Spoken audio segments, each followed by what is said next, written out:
जालना शहरातून एक अतिशय हृदयद्रावक बातमी समोर येत आहे।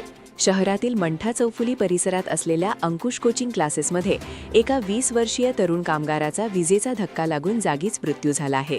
या घटनेमुळे संपूर्ण परिसरात मोठी हळहळ व्यक्त होत आहे।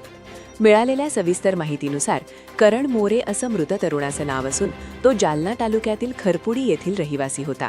आज बुधवारी दुपारी 3 वाजल्या सुमारास करण हा अंकुश कोचिंग क्लासेसच्या टाकीत टँकरमधून पाणी सोडत होता।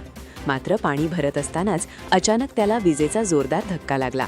हा शॉक इतका भीषण होता की अवघ्या 20 वर्षांच्या करणचा जागीच दुर्दैवी मृत्यू झाला। घटनेची माहिती मिळताच सदर बाजार पोलिसांनी तातडीने घटनास्थळी धाव घेत पंचनामा केला आहे। करणचा मृतदेह उत्तरीय तपासणीसाठी जिल्हा रुग्णालयात पाठवण्यात आला असून सदर बाजार पोलीस ठाण्यात सध्या आकस्मिक मृत्यूची नोंद करण्यात आली आहे। भरवस्तीत घडलेल्या या घटनेने सर्वत्र हळहळ व्यक्त केली जात आहे।